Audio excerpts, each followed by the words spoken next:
أعوذ بالله من الشيطان الرجيم بسم الله الرحمن الرحيم الحمد لله رب العالمين والصلاة والسلام على سيدنا أبي القاسم المصطفى محمد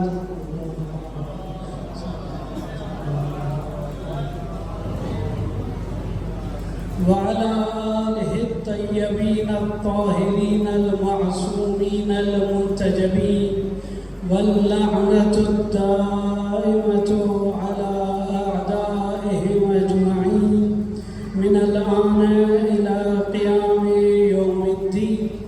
أما بعد فقد قال الله تعالى في كتابه المجيد بسم الله الرحمن الرحيم قل لا أسألكم عليه أجرا إلا المودة في القربى صلوات.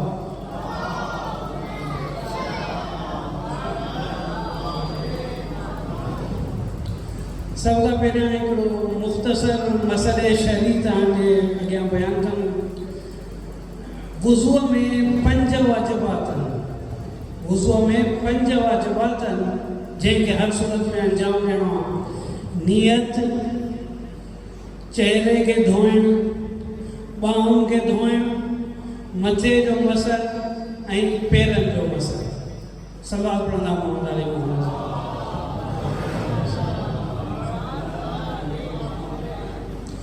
मुंहिंजी तक़रीर जो उनवान आज़ादारी आहे। कोशिशि कंदुमि त आज़ादारी जो मफ़हूम ऐं उन जूं दलीलूं क़ुरान मंझां ऐं अहले सुन्नत बरदरान जे किताबनि मां ऐं पंहिंजे किताबनि मां त आज़ादारी जो कॉन्सेप्ट असां वटि छा आहे उहो वाज़े करणु चाहींदुमि। तव्हांजे अॻियां जंहिं आयत जी तिलावत कयमि सूरह शूरा जी 23 नंबर आयत आहे, उन जो मां तर्जुमो कंदुमि। उहा आयत तक़रीबन असां वटि मारूफ़ आहे अहल बैत अलैहिस्सलाम जी मुहबत जे लाइ दलील जे उनवान सां, पर मां चाहींदुमि त असां ग़ैर जानिबदाराना तरीक़े सां इन आयत जो तर्जुमो करे पोइ इन जी तहक़ीक़ अहले सुन्नत जे किताबनि मां कयूं त हू आया असांजे नुक़्ते नज़र सां मुतफ़िक़ आहिनि या न। सादो तर्जुमो इन आयत जो इहो आहे त अल्लाह पैगम्बर सल्लल्लाहु अलैहि वसल्लम खे चवे थो त ए पैगम्बर हिननि खे चओ त मूंखे पंहिंजी रिसालत जे एवज़ में को मुआवज़ो न खपे सवाइ हिकिड़ी शइ जे जेका क़ुर्बा जी मवदत आहे। मां पंहिंजी रिसालत जे एवज़ सिर्फ़ु हिकिड़ी शइ तव्हां खां घुरां थो जेका क़ुर्बा जी मवदत आहे। अजर जो तर्जुमो मूं रिसालत जे मुआवज़े सां कयो ऐं इहो सुवाल त छाजे करे रिसालत जे मुआवज़े जे बारे में गुफ़्तगू कई वञे पई। इन करे ख़ुदि रिसालत ऐं रसूल जो मबूस थियणु अल्लाह जी असां ते नेमत आहे। अल्लाह असांखे इहो लुत्फ़ करे थो त असांजी रहनुमाई जे लाइ हिकिड़ो हादी मोकिले थो जेके असांजी हिदायत करे। इन नेमत ऐं इन अहसान जे बदिले में पैगम्बर चए थो मूंखे कुझु बि न खपे, पर हिकिड़ी शइ खपे, उहा छाहे? क़ुर्बा जी मवदत। मूं अमदन क़ुर्बा लफ़्ज़ इस्तेमालु कयो आहे, इन करे मां नथो चाहियां त असां फ़ौरन पंहिंजो नुक़्ते नज़र बयानु कयूं। क़ुर्बा मां छा मुराद आहे उहो असां अहले सुन्नत बरदरान जे किताब में ॾिसंदासीं त हू छा था चवनि। सभा पढ़ंदा मोहम्मद मोहम्मद।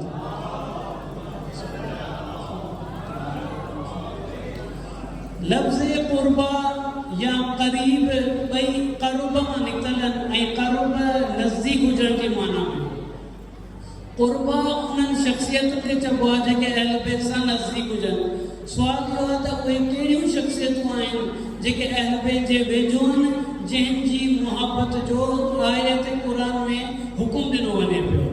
इन जे बारे में अहल सुन्नत जा किताब छा था चवनि। मां तव्हांजे साम्हूं 3 रेफरेंस रखंदुमि, 3 हवाला रखंदुमि। हूअं त घणई हवाला आहिनि, पर मां 3 हवाला तव्हांजे अॻियां रखंदुमि क़ुर्बा लफ़्ज़ जे बारे में।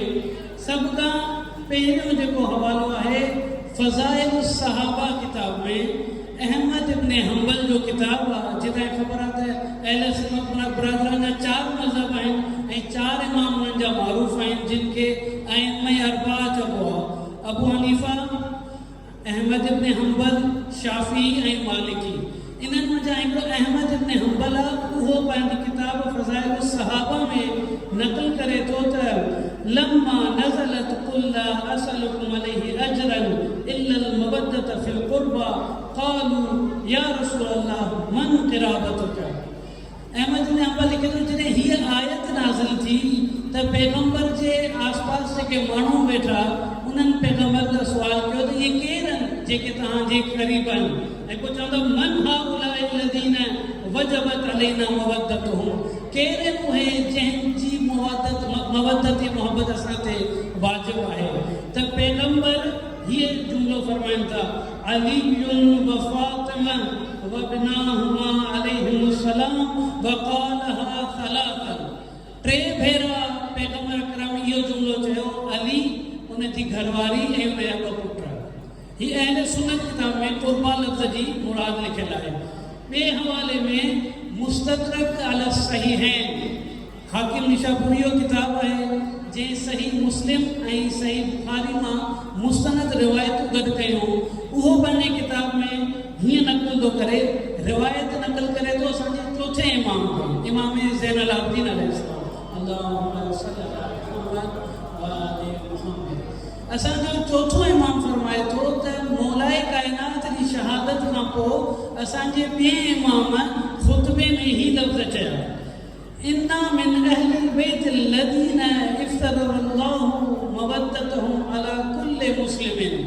असाई उहे अहल बैत आहियूं जंहिंजी मोहब्बत हर मुसलमान ते अल्लाह फ़र्ज़ कई आहे।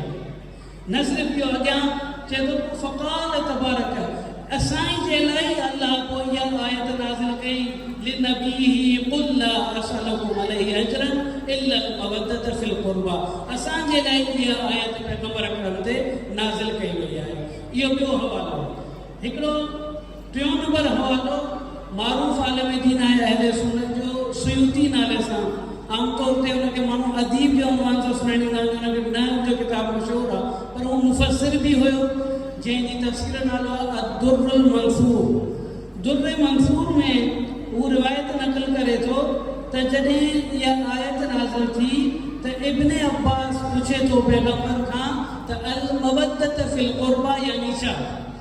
त पैगम्बर हीअ फरमाइनि था, चवंदा मुराद इहा आहे त अन तहफ़ुज़ू हक़ी फ़ी अहल बैती व तवद्दूहुम बी। इन मां मुराद इहा आहे त तव्हां मुंहिंजे हक़ जी हिफ़ाज़त मुंहिंजे अहल बैत में कयो ऐं उन्हनि सां मुहबत मुंहिंजे करे कयो। मुंहिंजे करे अगरि मुंहिंजो हक़ ऐं एहतराम चाहियो था त उहो तव्हां मुंहिंजे अहल बैत में पाईंदो, ऐं अगरि मूंसां मुहबत अथव त मुंहिंजे करे इन्हनि सां मुहबत कयो। 3 हवालनि में 3 में क़ुर्बा लफ़्ज़ मां मुराद अहल बैत अलैहिस्सलाम थी वई आहे। अञा बि ॿिया हवाला आहिनि, तव्हांजे साम्हूं इहे 3 रखिया।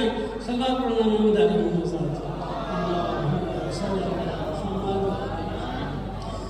ॿियो लफ़्ज़ जंहिं ते गौर फ़िक्र करणु खपे उहो मवद्दत जो लफ़्ज़ आहे। मवद्दत जो सवली सिंधी में तर्जुमो आहे मुहबत। ऐं मुहबत छा आहे? हिकिड़े आम माण्हू खां पुछंदो त मुहबत उन अहसास खे चइबो आहे जेको कंहिं बि शख़्सियत सां कंहिं बि वजह जे करे हासिलु थिए। मसलन मूंखे अहसास मुहबत पंहिंजे पीउ सां, पंहिंजे भाउ सां, पंहिंजे पुट सां हासिलु थिए थो, छाजे करे? खून जे रिश्ते जे करे। या मजाज़ी मोहब्बत में ॿिनि ॼणनि जे दरमियान मोहब्बत थींदी आहे ज़ाहिरी हुलीअ जे करे। मसलन त असांजे जेका मोहब्बत अहल बैत अलैहिस्सलाम जे लाइ वाजिबु कई वई आहे, उनजी वजह ऐं सबबु छा आहे? उनजी वजह ऐं सबबु अल्लाह ऐं पैगम्बर जो फ़रमान आहे। थी सघे थो त इन मोहब्बत में शिद्दत इख्तियार थिए जॾहिं असां अहल बैत अलैहिस्सलाम जा फ़ज़ाइल ॿुधूं था, असां जॾहिं मौला अमीर अलैहिस्सलाम जी शुजाअत ॿुधूं था, मौला हुसैन जी क़ुर्बानी ॿुधूं था, त हिकिड़ी मोहब्बत में शिद्दत अचे थी। पर मेन सबबु इन मोहब्बत जो अल्लाह जो फ़रमान ऐं पैगम्बर जो फ़रमान आहे। इन मोहब्बत जा ॿ लाज़िम मलज़ूम असर, हाणे मां पंहिंजो आज़ादारी वारे उनवान ते अचण थो चाहियां।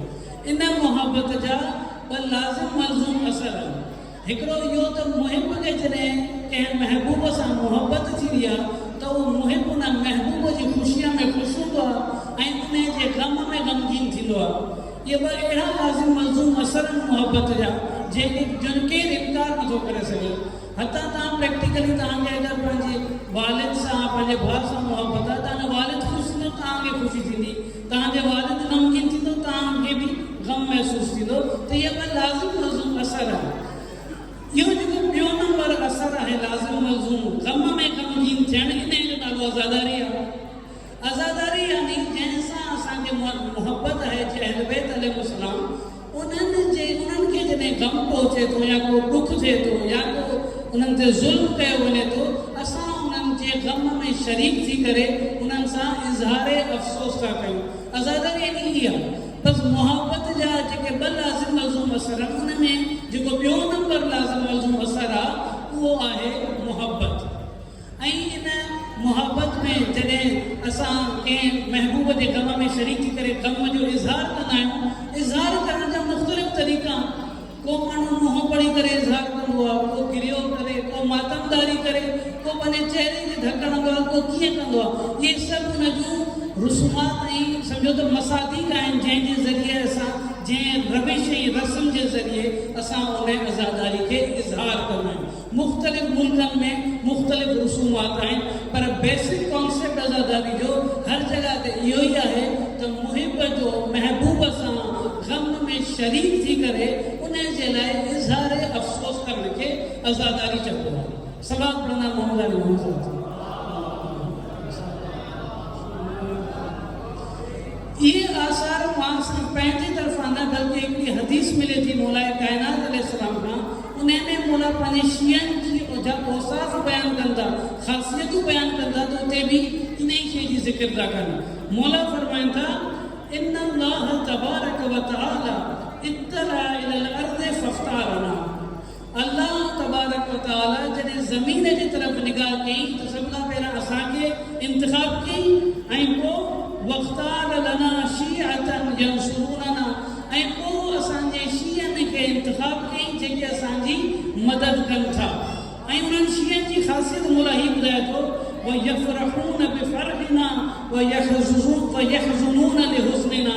उहे शिया उहे आहिनि जेके असांजी ख़ुशीअ में ख़ुशि थींदा ऐं असांजे ग़म में ग़मगीन थींदा आहिनि। ऐं अॻियां वरी इहो बि फरमाइनि था वयबज़लून अम्वालहुम वअन्फुसहुम फीना उलाइका मिन्ना व इलैना। इहे शिया उहे आहिनि जेके पंहिंजी माल ऐं जान खे असांजी राह में क़ुर्बान कंदा आहिनि। इहे शिया असां मंझि आहिनि ऐं इहे असांजी तरफ़ ई पलटंदा, यानी असां सां गॾु ई महसूसु थींदा। त इहे ख़ुशीअ में ख़ुशि थियण ऐं ग़म जी सूरत में ग़मगीन थियण वारो कॉन्सेप्ट आज़ादारी जो इहो मौलाए काइनात जी हिन हदीस मां बि सम्झ में अचे थो। हाणे इन आज़ादारी जे कॉन्सेप्ट खे नुक़सानु पहुचाइण जे लाइ दुश्मन मुख़्तलिफ़ क़िस्म जा हरबा इस्तेमालु कंदा आहिनि।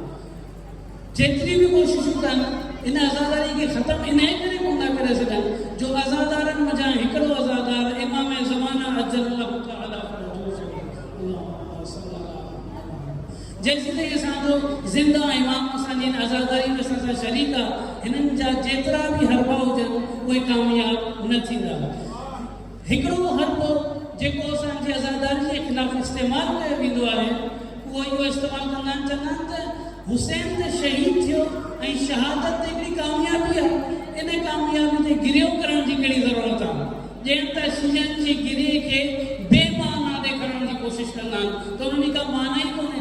हुसैन त कामयाबु थियो हुयो। अगरि तव्हां असांजी आज़ादारी जी पाण ई माना कढण था चाहियो, असां खां सुवाल बि न कयो या त असां खां पुछो त आज़ादारी छा आहे। असां मौला हुसैन जी कामयाबी ते ग़मगीन था थियूं या जेके ज़ुल्म ढाया विया मौला जे मथां उन्हनि ज़ालिमनि जे तरफ़ां उन ज़ुल्मनि जे करे असां ग़म जो इज़हार था कयूं। हक़ीक़त में असां उन्हनि ज़ुल्मनि में ग़मगीन थी करे उन्हनि जे ग़म में शरीक थी करे इज़हार अफ़सोस था कयूं। असां खां पुछो त आज़ादारी आहे छा। बसि इहो हिननि जो हरबो, इन जो जवाबु इहो ई आहे त आज़ादारी खे सही सम्झो ई न। आज़ादारी जो हिकिड़ो ॿियो हमलो जेको कंदा आहिनि, हिकिड़ी हदीस पढ़ंदा आहिनि, उहा हदीस पैगम्बर सां मनसूब कंदा आहिनि। हदीस हीअ आहे त इन्नल मय्यत ला युअद्दबु बिबुकाए अहलिही अलैहि। मैयत ते जॾहिं गिरियो कयो वेंदो आहे त उहो गिरियो उन मैयत ते अज़ाब थी करे नाज़िल थींदो आहे। इहा हदीस पैगम्बर सां मनसूख करे असांजी आज़ादारीअ जे ख़िलाफ़ हिकिड़ो मुग़ालतो कंदा आहियूं।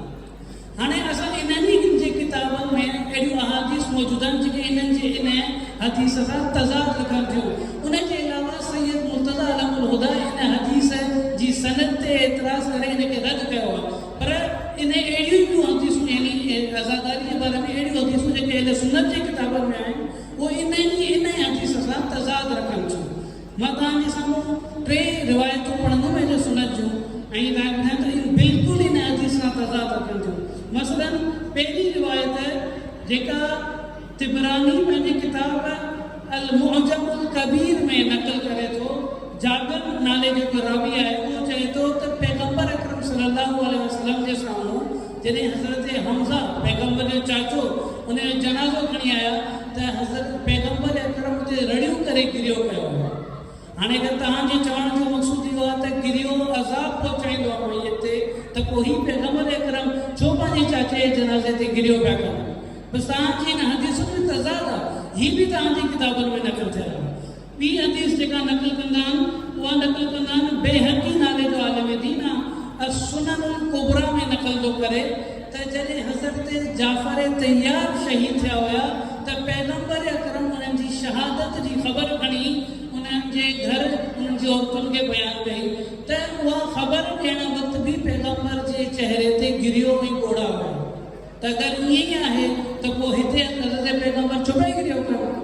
उनजे अलावा इन खां बि वधीक मज़बूत दलील जेका अहमद इब्न हंबल पंहिंजे मुस्नद में ज़िक्र करे थो जनाब आयशा खां नक़ल थो करे त जनाब आयशा चवे थी त जॾहिं मुंहिंजे साम्हूं पैगम्बर अकरम जो जनाज़ो रखियमि त वज़अतो रअसहु अला विसादतिन मूं पैगम्बर अकरम जे सर मुबारक खे विहाणे ते रखियमि ऐं पोइ वक़ुमतो अंतदिमु मअन निसा ऐं मूं औरतुनि सां इल्तिदाम करणु शुरू कयो। इल्तिदाम हिकिड़ो अरबी लफ़्ज़ आहे जंहिंजी माना इहा आहे त जॾहिं माण्हू ग़म जी ऐं जज़्बाती सूरत में अची करे पंहिंजे पाण खे धकु हणंदो आहे उनखे इल्तिदाम चइबो आहे। त जनाब आयशा चवे थी त जॾहिं मुंहिंजे साम्हूं जनाज़ो रखियमि त मां बाक़ी औरतुनि सां गॾु वेही करे इल्तिदाम कयो आहे, गिरियो पियो अथमि पंहिंजे पाण खे धकु हयां अथमि ऐं अॻियां चवे थी वअज़रिबु वजही ऐं पोइ मां पंहिंजे चहिरे खे बि धकु हयां। त असां छा कंदा आहियूं आज़ादारी में? असां बि हिकिड़े जज़्बाती कैफ़ियत में पंहिंजे सीने खे धकु हणंदा आहियूं, गिरियो कंदा आहियूं। इहो उहा ई आज़ादारी आहे की तव्हांजी पंहिंजी रिवायतुनि में आज़ादारी जो ज़िक्र आहे। इहो त मफ़हूम आज़ादारी जे बारे में रिवायतूं हता मख़सूस मौला हुसैन जी आज़ादारी जे बारे में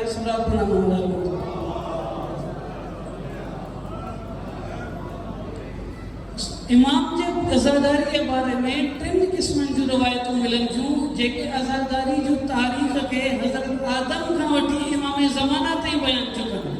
तमामु घणी रिवायतूं मां सिर्फ़ु कोशिशि कंदुमि 3-4 रिवायतूं तव्हांजे अॻियां पढ़ां। 3 क़िस्मनि जूं रिवायतूं आहिनि। हिकिड़ियूं रिवायतूं आहिनि जेके मौला हुसैन जी विलादत खां पहिरियां मौला हुसैन जी आज़ादारी खे बयानु थियूं कनि। ॿियूं अहिड़ियूं रिवायतूं आहिनि जेके मौला जी विलादत खां पोइ मौला जे बचपन जे बारे में आहिनि त मौला जे बचपन जे टाइम मौला जे नाले ते गिरियो थियो आहे। ऐं टियूं उहे रिवायतूं आहिनि जेके मौला जी शहादत खां पोइ बाक़ी अहमियत हार आज़ादारी कई आहे मौला हुसैन इस्लाम जे लाइ। जेका पहिरियों गुरू आहे रिवायतुनि जो जेको मौला जी विलादत खां पहिरियां आहे उहा हिकिड़ी रिवायत आहे हज़रत आदम अलैहिस्सलाम जे बारे में त तव्हांखे ख़बर आहे हज़रत आदम अलैहिस्सलाम खे जन्नत मां इख़राज कयो वियो हुयो तर्क औलाद जे करे। हिकिड़ी ग़लती थी हुई हुननि खां, मेवो जेको खाधो जंहिंजे करे उतां इख़राज कयो वियो हुयो। पोइ हज़रत आदम तौबा करणु जॾहिं चाहे पिए त हज़रत आदम खे कुझु नाला सेखारिया विया जेका आया क़ुर में बि आहे त मां आया क़ुर में पढ़ण में ग़लती न कयां वअल्लम आदम अल अस्माअ कुल्लहा अल्लाह हज़रत आदम खे सभई नाला सेखारिया। हाणे हिननि सभई नाला कहिड़ा हुया इन जे बारे में मुख़्तलिफ़ तफ़सीरूं आहिनि। के मसलन कुझु उलूम ऐं कुझु हक़ाइक़ जी ॻाल्हि था कनि, के कीअं तफ़सीर था कनि। हिकिड़ी तफ़सीर में आहे त उहे अस्मा 5 जा नाला हुया।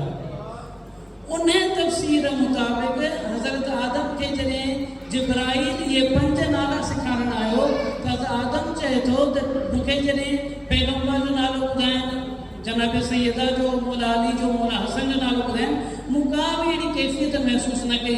पर जॾहिं मूंखे मौला हुसैन अलैहिस्सलाम जो नालो मुंहिंजे साम्हूं ज़िक्र कयनि त अञा हज़रत आदम खे ख़बर न हुई त कहिड़ियूं मुसीबतूं अचणियूं हुयूं मौला ते, पर जीअं मुंहिंजे ज़हन, मुंहिंजे दिलि में हिकिड़ो अजीब क़िस्म जी हरारत महसूसु कयनि ऐं मुंहिंजे अखियुनि ते कोड़ा अची विया। त मूं पाण ताजुब कयो त हीउ केरु आहे जंहिंखे मां सही सुञाणा कोन थो, पर उन जो नालो ॿुधण सां ई मूंखे हरारत महसूसु थी ऐं कोड़ा अची विया। इहा रिवायत पढ़ण सां मूंखे पैगम्बर जी ॿी हिकिड़ी रिवायत यादि अचे थी, जंहिं पैगम्बर फरमाइनि था इन लिक़त्लिल हुसैन हरारतन फी क़ुलूबिल मुमिनीन ला तबरुद अबदन। पैगम्बर फरमाइनि था त मोमिननि जे दिलि में हुसैन जे लाइ हिकिड़ी अहिड़ी हरारत आहे जेका कॾहिं बि थधी कान थींदी आहे। उहा हिकिड़ी ईमान जी हरारत आहे। शायदि उहा ई हरारत हज़रत आदम खे महसूसु थी आहे। हज़रत आदम सुवाल कयो आहे हज़रत जिब्राइल खां केरु आहे, त हज़रत जिब्राइल हुनखे सॼियूं उहे करबला जो वाक़ियो बयानु कयो आहे, कीअं ज़ुल्म थींदो मौला ते, सॼा हज़रत जिब्राइल बयानु कया आहिनि। त आख़िर में हज़रत आदम ऐं हज़रत जिब्राइल ईअं गिरो कयो आहे जो रवायत लफ़्ज़न व बकिया आदम व जिब्राइल बुका अकला। जीअं हिकिड़ी माउ पंहिंजे जवान पुट जी लाश ते रोईंदी आहे, ईअं हज़रत जिब्राइल ऐं हज़रत आदम गिरो कयो आहे। इहे असांजे किताबुनि में रिवायतूं मौजूदु आहिनि। हिकिड़ी ॿी रिवायत में अहिड़े ई क़िस्म जी रिवायत आहे हज़रत ज़करिया जे बारे में, त हज़रत ज़करिया खे बि 5 नाला सेखारिया विया आहिनि, 5 जा नाला। पर हज़रत ज़करिया जो सुवाल पुछण जो अंदाज़ थोरो मुख़्तलिफ़ आहे। हज़रत ज़करिया चए थो त जॾहिं मूंखे शुरू वारा 4 नाला सेखारियनि त मुंहिंजे दिलि में हिकिड़ी मुश्किल कुशाई जो अहसासु महसूसु थियो। शायदि मौला अली नाले जे करे, जंहिंसां चवंदा आहिनि त मौला अली मुश्किल कुशा आहे, त शायदि उन जे करे हज़रत ज़करिया चए थो त मूं पंहिंजे दिलि में मुश्किल कुशाई जो अहिड़ो अहसासु महसूसु कयो त मूंखे लॻो त मुंहिंजी ज़िंदगी मां सभु मुश्किलात ख़तमु थी वियूं आहिनि। पर जीअं ई मुंहिंजे लाइ 5 इमाम हुसैन अलैहिस्सलाम जो नालो बयानु कयो वियो त मूं साॻी उहा हरारत जेका हज़रत आदम अलैहिस्सलाम महसूसु कई, उहा हरारत महसूसु कयमि ऐं उन ई तरीक़े सां मूं गिरियो करणु शुरू कयो। त हज़रत ज़करिया ख़ुदा खां सुवाल कयो त मुंहिंजा रब ई केरु आहे जंहिंखे मां सही तरीक़े सां सुञाणा कोन थो, पर जंहिंजो नालो ॿुधां थो त मूंखे हिकिड़ी अजीब ग़म महसूसु थिए थो, मां रोई ॾिनो। त पोइ अल्लाह उनखे सॼो वाक़ियो करबला बयानु करे थो त जीअं ज़ुल्म कयो वेंदो मौला हुसैन ते, उहो सॼो बयानु कयो आहे। जंहिं खां पोइ रिवायत लफ़्ज़नि त 3 ॾींहंनि जे लाइ हज़रत ज़करिया पंहिंजे हुजरे में वेठा रहिया ऐं मौला हुसैन जो मरसियो पढ़ंदा रहिया ऐं गिरियो कंदा रहिया, सलवात पढ़ंदा मोहम्मद अली सां।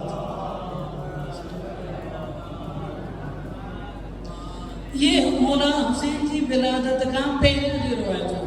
कुझु रिवायतूं मौला हुसैन जी विलादत खां पोइ जॾहिं मौला जो बचपन हुयो उन टाइम बि कुझु रिवायतूं नक़ल थियल आहिनि पैगम्बर अकरम सल्लल्लाहु अलैहि वसल्लम जे लाइ। पैगम्बर अकरम सल्लल्लाहु अलैहि वसल्लम जे लाइ रिवायत नक़ल थियल आहे त मौला अञा ताज़ा ॼमिया हुया त पैगम्बर अकरम तशरीफ़ खणी जनाब सैयदा जे घर विया ऐं पोइ हुते जनाब अस्मा खे चयईं त मूंखे हुसैन खणी आणे ॾे। जनाब अस्मा नंढे इमाम हुसैन खे बिल्कुलु हिकिड़ी चादर में वेड़े करे हज़रत पैगम्बर अकरम खे ॾिनई।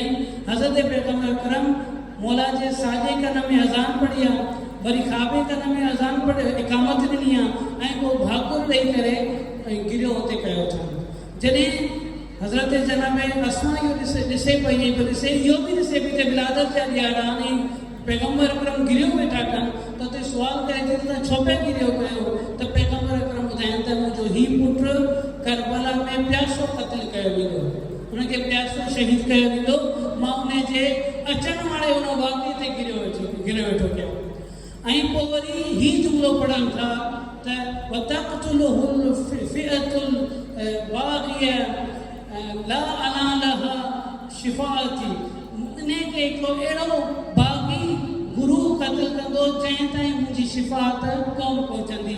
इशारो यज़ीद ऐं ॿियनि मलूननि जी तरफ़ हुयो त इहो बाग़ी गुरू मूंखां पोइ हिनखे क़त्ल कंदो ऐं इन्हनि ताईं मुंहिंजी शिफ़ाअत कोन पहुचंदी। ऐं पोइ ईअं बि चई त बीबी आसमा जे लाइ ला तुख़बिरी फ़ातिमा लिहाज़ा, फ़ातिमा खे हिन जे बारे में न ॿुधाइजांइ, हू फ़िलहालु हिन ख़ुशीअ में आहे त मुंहिंजो पुटु ॼमियो आहे, उनखे हींअर ॿुधाईंदी त हू ग़मगीन थी वेंदी।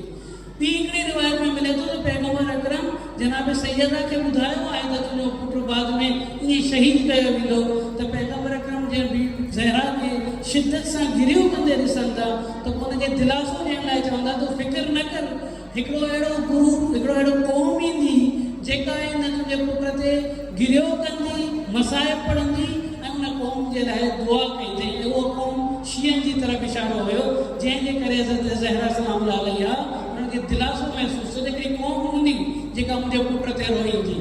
सलात पढ़ंदा मोहम्मद अली मोहम्मद। हिकिड़ी ॿी रिवायत में मौलाए काइनात अलैहिस्सलाम जे लाइ नक़ल थियल आहे त उहे हज़रत इब्न अब्बास सां गॾु जॾहिं नेनवा जे भरिसां गुज़रिया पिए त जनाब इब्न अब्बास खां पुछनि त छा तूं हिन सरज़मीन सां वाक़िफ़ आहीं? त जनाब इब्न अब्बास चवनि मां वाक़िफ़ कोन आहियां।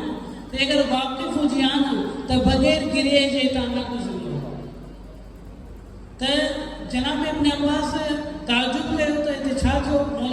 मौलाए काइनात उते गिरियो करणु शुरू कयो, जनाब इब्न अब्बास बि उते गिरियो करणु शुरू कयो।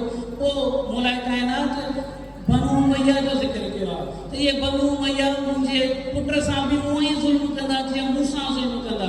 ऐं पोइ हिकिड़ी ताक़ीद ऐं तलक़ीन मौला अबू अब्दुल्लाह अलैहिस्सलाम लाइ कई हुई, सब्रन या अबू अब्दुल्लाह, ए अबू अब्दुल्लाह तूं हिन मौक़े ते सब्र कजांइ जॾहिं तो ते ज़ुल्म कंदा। सलात पढ़ंदा मोहम्मद।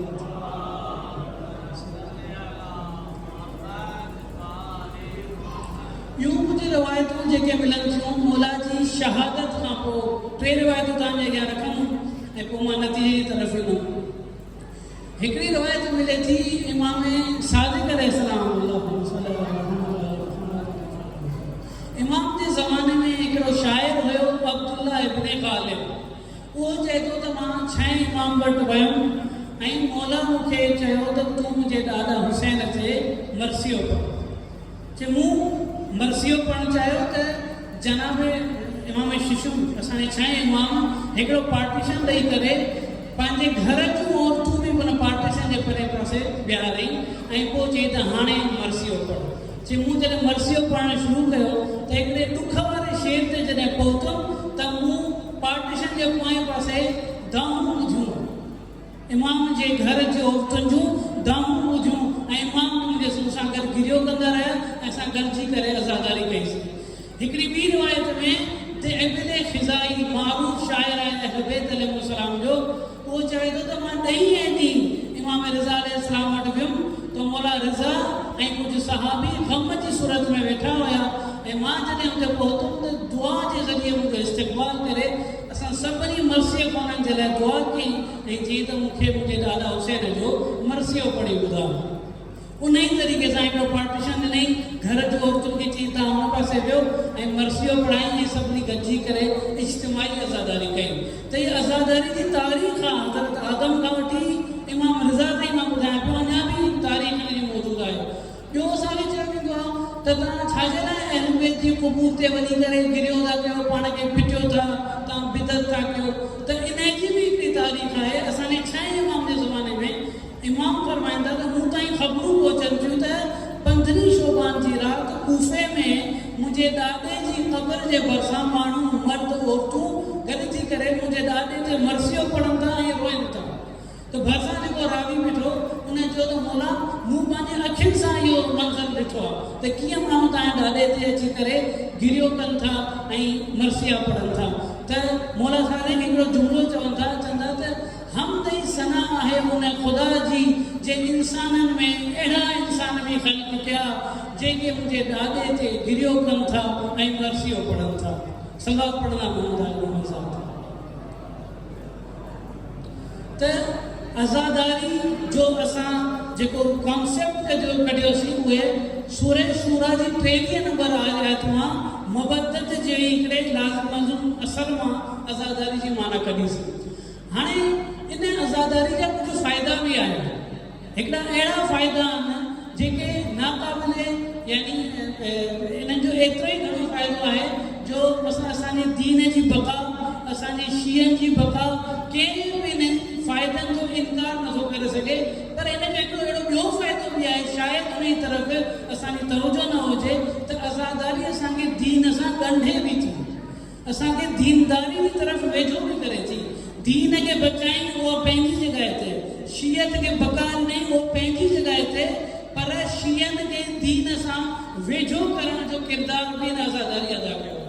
मूं प्रैक्टिकली पंहिंजी ज़िंदगी में अहिड़ा माण्हू ॾिठा आहिनि जेके हिकिड़े ज़माने में दीन खां परते हुया पर इन करे जो सही माना में आज़ादारी खे अंजाम ॾींदा रहिया त नेठि हू दीन जे वेझो थी विया, नेठि हुननि दीन ते अमल करणु शुरू कयो जेको असांजो असली हदफ़ इहो ई आहे त असां दीन जे वेझो थियूं, दीन ते अमल कयूं। न सिर्फ़ु आज़ादारी, हिकिड़ो ॿियो बि मुहिम ॾाको आहे असांजी शीयत जो, उहो आहे ज़ियारत। क़ुबूर मुक़द्दसा ऐं अहल बैत अलैहिस्सलाम जी ज़ियारत करण जो बि इहो फ़ाइदो आहे त उहो असांखे दीन सां ॻंढे थी। असां अरबईन जी ज़ियारतुनि ते वेंदा आहियूं त उते हिकिड़ो ख़ासि क़िस्म जो दीनी अहसासु कंदा आहियूं, पोइ मोटंदा आहियूं त उहो अहसासु बाक़ी हूंदो आहे। अगरि असां उन अहसास खे दवाम ॾेई सघूं, पाइदारी ॾेई सघूं त उहो अहसासु असांखे दीन ते बाक़ी रहण में मदद ॾेई सघे थो।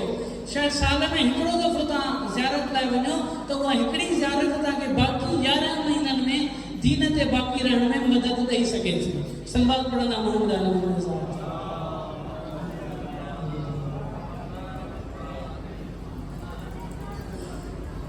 त आज़ादारी ऐं ज़ियारत जा इहे फ़ाइदा, उन जे अलावा असांजो जेको आज़ादारी जो ॿियो लाज़िम मज़मून मसइलो आहे, असां महबूब जी ख़ुशी में मुहिब ख़ुशहाली महसूसु करे इन मां मीलाद जो कॉन्सेप्ट थो निकिरे। मीलाद जे इन कॉन्सेप्ट जे अलावा कुझु ॿियूं ख़ुशियूं बि आहिनि जंहिंजी तरफ़ असांजी तवजो हुजणु खपे। त असांजे मसइला नमूने तौर ते असांजो छो इमाम फरमाए थो त मुंहिंजी चाहत आहे, मुंहिंजी ख़ुशी आहे इन में त मुंहिंजो शियो जॾहिं किथां गुज़रे त हुनजे किरदार खे ॾिसी करे सभु को चवे त हीउ जाफ़र बिन मोहम्मद जो शियो।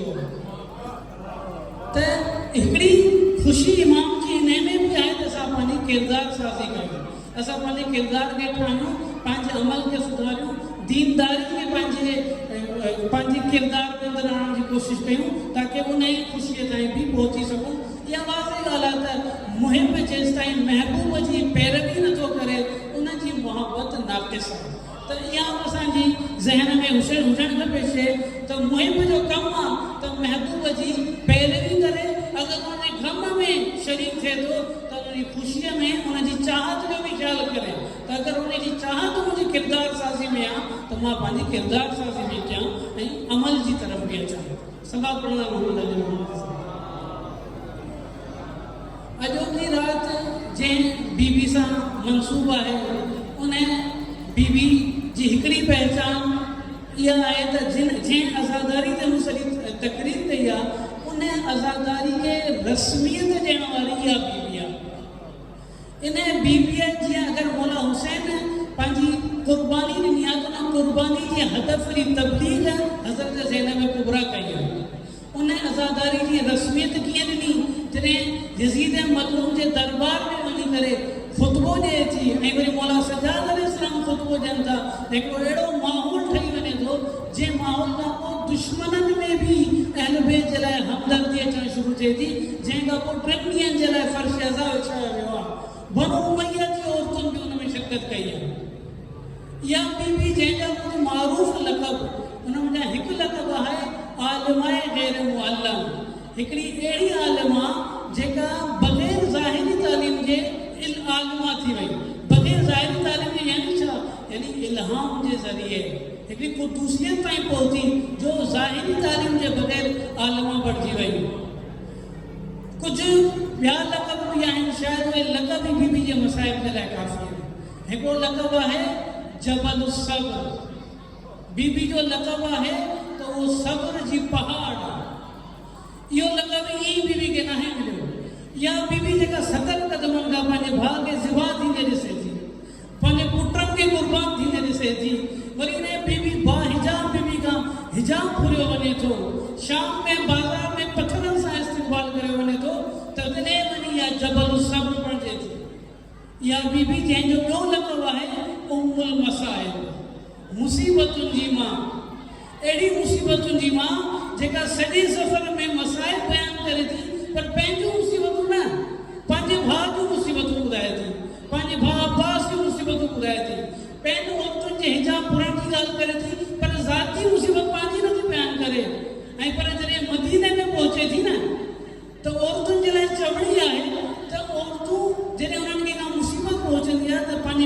कोन ॿुधाईंदियूं आहिनि, पंहिंजे मुड़ुस या भाउ या पुट खे न ॿुधाईंदियूं आहिनि, पर जॾहिं पंहिंजी माउ जे वेझो ईंदियूं आहिनि न, ते मुसीबतूं पाण ई उन जी ज़ुबान ते अची वेंदियूं आहिनि। मदीने में पहुचण साण ई मोला सजाद खे चए थी, सजाद मुंहिंजे पर्दे जो बंदोबस्तु कर, मां जन्नतुल बकी वेंदसि, मां पंहिंजे नाने जी क़ब्र ते वेंदसि।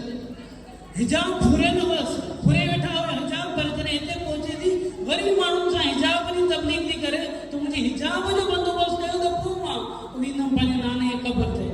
ऐं जॾहिं पंहिंजे नाने जी क़ब्र ते वञे थी ऐं आहिस्ता आहिस्ता सॼियूं मसाइब ऐं मुसीबतूं जॾहिं बयानु करे थी, त शायदि उन में इहो ॿुधायो हूंदई त मुंहिंजे भाउ जी कीअं बेहुरमती कई वई, मुंहिंजे भाउ जे सर जी कीअं तौहीन कई वई, शराबियुनि जे हथां मूं ते कीअं पथर उछलाया विया, तुंहिंजी उमत कीअं मूंखां हिजाब फुरियो आहे, मुंहिंजे पुटनि खे कीअं क़तल कयईं।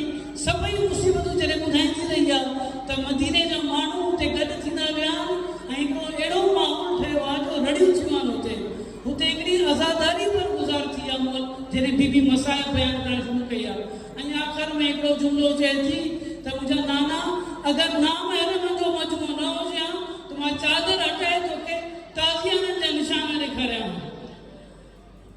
अला रहमतुल्लाहि अलल क़ौमिल ज़ालिमीन।